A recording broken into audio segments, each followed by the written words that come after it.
하나님 아버지, 이 시간 저희들 함께 불러주시고 함께 해주심을 감사합니다. 저희들의 찬양과 기도와 예배를 기뻐 받아주시고 저희의 마음을 위로하여 주시며 풍족하게 하여 주시옵소서. 예수님의 이름으로 기도드립니다. 아멘. 오늘 이 시간 하나님께서 우리에게 주신 말씀은 사도행전 11장의 말씀입니다. 사도행전 11장 1절에서 18절까지 긴데 한 절씩 교독하겠습니다.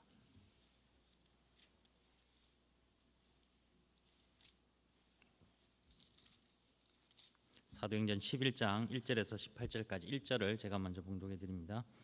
유대에 있는 사도들과 형제들이 이방인들도 하나님의 말씀을 받았다 함을 들었더니 이르되 내가 무할례자의 집에 들어가 함께 먹었다 하니 이르되 내가 욥바시에서 기도할 때에 황홀한 중에 환상을 보니 큰 보자기 같은 그릇이 내 귀에 매어 하늘로부터 내려 내 앞에까지 드리워지거늘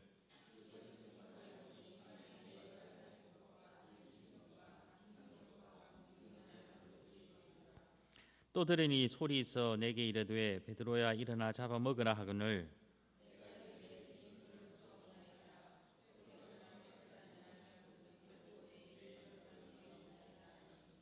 또 하늘로부터 두 번째 소리 있어 내게 이르되 하나님이 깨끗하게 하신 것을 내가 속되다고 하지 말라 하더라.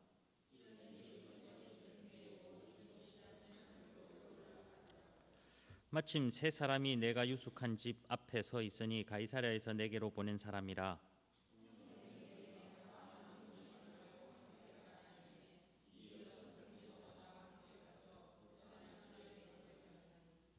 그가 우리에게 말하기를 천사가 내 집에 서서 말하되 내가 사람을 욥바에 보내어 베드로라 하는 시몬을 청하라.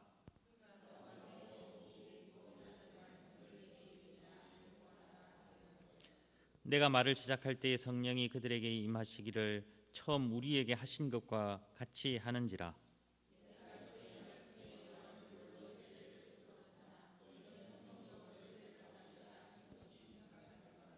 그런즉 하나님이 우리가 주 예수 그리스도를 믿을 때에 주신 것과 같은 선물을 그들에게도 주셨으니 내가 누구이기에 하나님을 능히 맡겠느냐 하더라.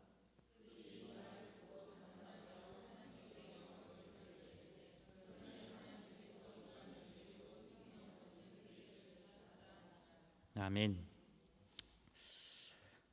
사도행전 10장을 우리가 읽을 때도 여기에 대한 이야기를 했습니다. 고넬료의 집에 가서 베드로가 설교하고 또 그곳에서 하나님의 은혜가 넘쳐 성령이 임한 그 사건은 정말 큰 사건이었습니다. 그렇기 때문에 그 사실이 유대에 있는 예루살렘에 있는 사도들과 형제들에게도 알려졌습니다. 자, 베드로가 예루살렘에 올라갔는데 어떤 반응을 기대할 수 있겠습니까? 야, 참 베드로 정말 훌륭하게 잘했습니다. 그곳에서 하나님의 말씀을 전하였고 그곳에서도 이방인들이 성령을 받았다는 그 엄청난 일을 당신을 통해 하나님께서 하셨군요 라고 나는 이러한 좀 이야기를 들었으면 좋을 텐데, 그런데 그는 예루살렘에 도착했을 때 그런 칭찬이나 그런 기쁨을 얻은 것이 아니라 오히려 비난의 소리를 들어야만 했습니다. 비난 2절을 보면 베드로가 예루살렘에 올라갔을 때에 할례자들이 비난하여 이르되 내가 무할례자의 집에 들어가 함께 먹었다. 다시 말해 예루살렘에 있었던 그 사람들은 베드로가 가이사랴에 가서 가이사랴에 있는 고넬료의 집에 가서 말씀을 전하고 또 그 고넬료의 가정이 하나님의 말씀을 받아 또 성령도 받고 세례도 받아 정말 참 하나님의 백성이 되었다는 그 사실을 기뻐하기보다는 오히려 베드로가 고넬료라고 하는 이방인의 집에 가서 밥을 함께 먹었다라는 그 사실이 더 머리에 혹은 가슴에 새겨졌던 것입니다. 이들에게 있어서 중요한 것은 고넬료가 하나님께서 베드로를 통해 이방인들에게 성령을 부어 주신 그 사건이 아니라 이들에게 중요한 것은 베드로가 밖에 나가서도 딴짓을 하는지 안 하는지, 율법을 잘 지키는지 안 지키는지, 혹은 우리들과 같은 생각을 하고 있는지, 저 사람이 잘하고 있는지 그것이 더 관심이 있었나 봅니다. 사실 예루살렘에 있었던 그 사람들은 베드로를 이해할 수 없는, 그리고 그 행동을 받아들일 수 없었습니다. 무할례자의 집에 가서, 할례 받지 않는 사람의 집에 가서 함께 식사를 하는 것을 그 당시의 사람들은 금하였기 때문입니다. 여기서 그러나 우리들은 베드로가 이렇게 한 것을 잘못했다라고 절대로 비난하지 않을 것입니다. 왜냐하면 정말 고넬료의 집에서 일어났던 그 일들을 우리를 상상하고 또 그런 일들이 우리들에게도 일어나기를 소망하기 때문입니다. 여기서 우리들은 중간에 좀 잘못한 일이 있어도 결과가 좋으면 된다라는 생각을 할 수 있습니다. 그러나 베드로의 이러한 일은 과정이 어떻게 됐든지 간에 좋은 결과가 있었으니 칭찬해 주자라는 식으로 우리는 이해해서는 안 됩니다. 유대에 있었던 사도들과 형제들은 베드로가 왜 고넬료의 집에, 왜 무할례자의 집에 굳이 가서 함께 있어야 하는지를 몰랐기 때문입니다. 무할례자의 집에 들어가 함께 먹는 것은 분명 비난의 대상이지만 이 경우에는 비난해서는 안 된다라는 것을 그들은 모르기 때문에 비난했던 겁니다. 사실 무할례자의 집에 들어가 함께 먹는 것, 우리들이 생각하면 간단한 문제이겠지만 그 당시에는 큰 문제였습니다. 유대인으로서는 거북한 것임에 틀림없습니다. 그렇기 때문에 당연히 그런 반응을 보였지만 베드로는 무턱대고 그곳에 가지 않았습니다.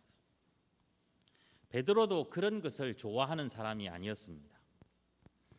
그런 사람들이 싫어하는 일들을 굳이 해가며 고넬료의 집에 가려 한 것이 결코 아니었습니다. 그가 환상을 보기 전에, 그가 환상을 보지 못했다면 그는 결코 고넬료의 집에 가지 않았을 것입니다. 하나님께서 그에게 환상을 보여주지 않았다면, 그리고 그 환상이 무슨 의미인지를 베드로가 깨닫지 못했다면 그는 결코 가이사랴에 있는 고넬료의 집에 찾아가지 않았을 것입니다. 그런데 베드로는 환상을 보았고 그 환상이 무엇인지를 깨달았기에 그 당시 많은 사람이 혹 본인조차도 거북한 행동을 하게 되었던 것입니다. 환상을 본 사람에게 그것은 결코 잘못된 일이 아닙니다. 다시 말해서 환상을 본 사람은 무할례자의 집에 갈 수 있습니다. 왜냐하면 하나님이 허락하셨기 때문입니다. 이런 것을 우리가 잘못하는 것, 죄지은 것과 연관지어서는 결코 안 되겠습니다. 아무튼 베드로는 그래서 17절에 보면 내가 누구이기에 하나님을 막을 수 있겠습니까? 라고 이야기합니다. 나중에 그곳에서 일어났던 여러 가지 일들을 다 설명한 다음에 그곳에서도 성령이 임하였기 때문에 성령으로 세례를 주었습니다. 그런 일들을 그는 거부할 수 없었습니다. 환상을 본 사람은 하나님을 막지 않습니다. 다시 말해 베드로는 환상을 보았기 때문에 그 길이 하나님의 길임을 알았던 것입니다. 여러분들은 환상을 보십니까? 환상을 사모하십니까? 환상을 본다는 것을 이상하게 생각할 필요는 없습니다. 환상은 하나님이 우리에게 하시는 모든 말씀이 환상입니다. 그런데 환상을 보지만 깨닫지 못하는 사람이 있습니다. 환상을 보지만, 환상을 듣지만 깨닫지 못하는 사람은 자기가 늘 생각하고 자기가 늘 주장해왔던 것을 벗어나지 못합니다. 사도 바울이 베드로가 그 환상을 보고 그 내용이 무슨 뜻인지 깨닫지 못했다면 그는 결코 고넬료의 집에 가지 않았을 겁니다. 그러나 그가 환상을 보고 그 환상이 무슨 내용인지 무슨 의미인지를 알았기 때문에, 그리고 오늘 본문에도 보시면 12절을 보시면 성령이 내게 임하사 아무 의심하지 말고 함께 가라. 가이사라에서 그 고넬료의 종들이 욥바 있는 시몬의 집에 와서 베드로를 청하러 왔습니다. 그때 어쩌면 고민했을 수 있지만 그 순간 성령께서 그에게 명령하셨고 그 명령하는 그 소리에 순종하였습니다. 즉 환상을 보고 하나님의 음성을 듣고 그 말씀이 무슨 뜻인지를 이해한 사람은 내가 지금까지 지켜왔던 그 모든 것이 아니라 어느 정도를 포기할 수 있어야 합니다. 베드로는 사실 우리가 잘 알지만 다른 사람의 눈을 참 많이 의식하는 사람입니다. 그럼에도 불구하고 그가 성령의 말씀에 순종하였기 때문에 그는 하나님의 일을 할 수 있었던 것입니다. 우리 역시 마찬가지입니다. 환상을 보십시오. 하나님의 음성을 들으십시오. 듣게 해주십시오가 아니라 우리는 이미 하나님의 말씀을 듣고 있고 환상을 이미 본 사람들입니다. 그러나 보고 들음에도 불구하고 내가 가지고 있었던 기존의 그 생각들, 틀들을 깨지 못한다면 우리는 여전히 환상을 보지 못한 사람에 불과할 것입니다. 우리들이 깨어야 하고 우리들이 벗어나야 하는 그 굴레들, 틀들은 정말 많이 있을 것입니다. 우리가 누구를 사랑하고 또 누구에게 전도를 하고 선교를 하고 여러 가지 일을 하다 보면 부딪히는 것들이 한두 개가 아닙니다. 그러나 그 부딪힘들을 다 피하고 그런 것을 싫어하고 있다 보면 결코 하나님이 하시는 일 그까지 우리는 가지 못할 것입니다. 오늘 이 시간 여러분들에게 마음속에 주시는 하나님의 음성을 들으시고 그 음성에 순종하는 여러분 되시기를 간절히 소망합니다. 무할례자의 집에 가서 같이 밥을 먹으라라는 그 말씀에도 우리는 순종할 수 있어야 한다는 것입니다. 나는 베드로가 그렇게 이야기합니다. 나는 태어날 때부터 지금까지 그 더러운 것, 부정한 것들을 입에 대지도 않았습니다. 지금까지 저는 한 번도 무할례자의 집에 가서 함께 밥을 먹은 적이 없습니다. 왜냐하면 그렇게 배워왔고 그것을 지켜야 하는 것이 나의 신앙인 줄 알았기 때문입니다. 나뿐만 아니라 모든 사람들이 다 그렇게 생각하고 그렇게 지내고 있습니다. 그런데 주께서 그렇게 말씀하시면 예, 알겠습니다. 지금까지 내가 지키고 지켰던 그 전통들 그것을 제가 어기겠습니다. 그렇게 해서 그는 가이사라에 있는 고넬료의 집에 가게 되었던 것입니다. 자, 이것을 모르니 이런 중간 과정을 모르는 사람들에게는 당연히 베드로는 무할례자의 집에 가서 함께 밥을 먹은 사람일 뿐이었습니다. 그러니까 그를 비난하였던 것입니다.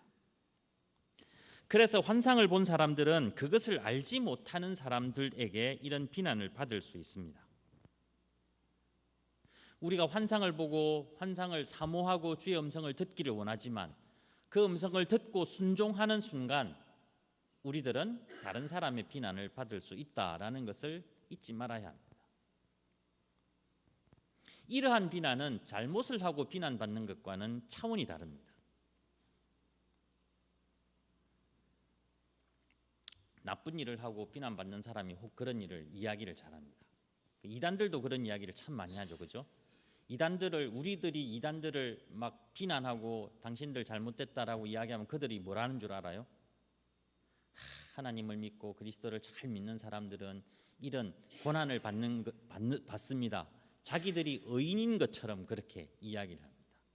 그와 마찬가지로 우리도 그럴 때가 있습니다. 그러나 여기서 말하는 비난이나 고난은 그런 것과는 차원이 다르다는 것을 기억해야 할 것입니다. 하나를 보면 다른 하나를 보지 못할 때가 있습니다. 다시 말해서 오른쪽을 보게 되면 왼쪽을 보지 못할 수 있고 왼쪽을 보게 되면 오른쪽을 보지 못할 수 있습니다. 양쪽을 다 동시에 보기는 참 힘듭니다. 그래서 그것을 보지 못하면 비난을 할 수도 있습니다. 보지 못했기 때문에 그럴 수 있습니다. 그래서 베드로는 처음부터 끝까지 어찌하여 이런 일이 있었는지를 상세하게 설명합니다. 4절 처음을 보시면 베드로가 그들에게 이 일을 차례로 설명하되 라고 하면서 처음부터 끝까지 자기에게 무슨 일이 있었는지 하나하나 설명을 해줍니다.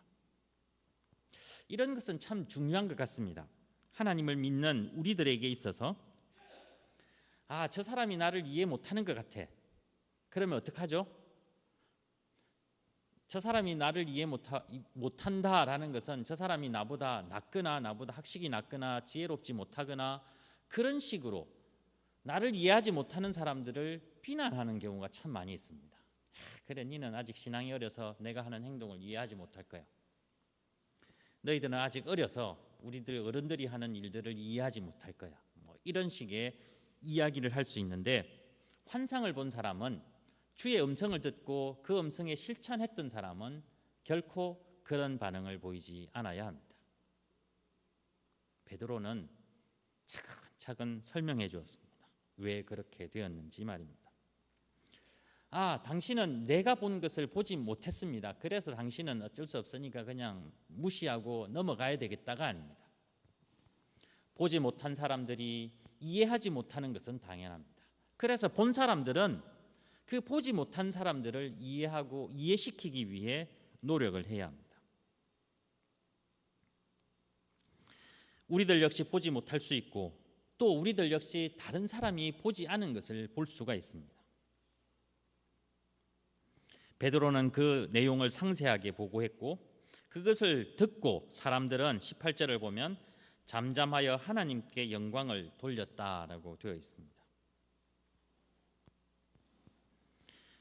다른 하나를 보지 못했던 유대의 사도들과 형제들은 처음에 비난했지만 그러나 베드로를 통해 또 다른 하나를 보게 된 그들은, 할례자들은 이방인에게도 생명 얻는 회개를 주셨다라고 인정하게 됩니다. 처음에는 분위기가 험악했을 겁니다. 그러나 마지막에는 참 아름다운 모습으로 화해하고 서로를 인정하고 껴안는 장면입니다.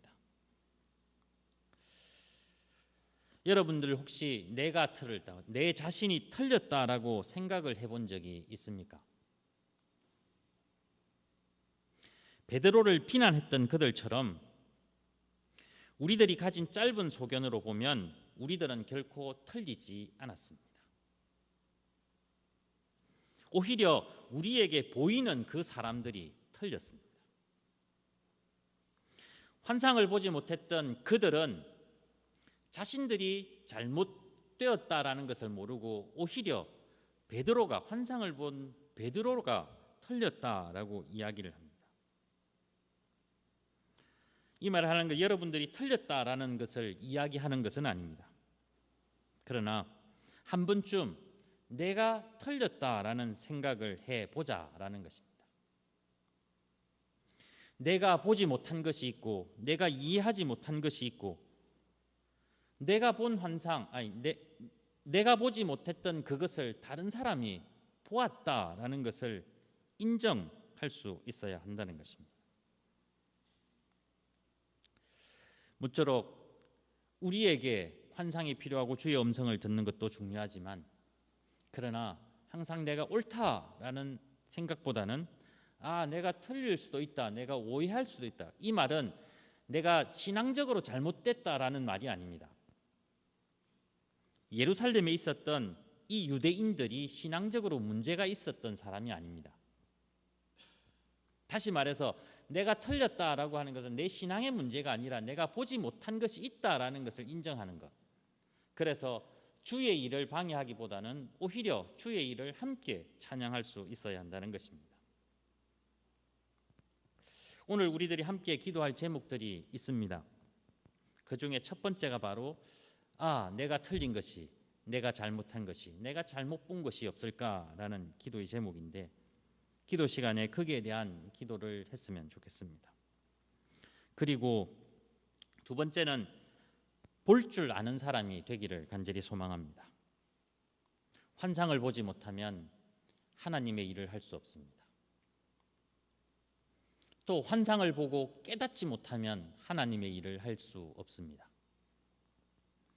그러나 환상을 보고 깨닫는다면 우리는 충분히 하나님의 큰 일을 감당할 수 있는 사람입니다. 하나님께 우리들은 기도해야 합니다. 우리에게도 보여주십시오.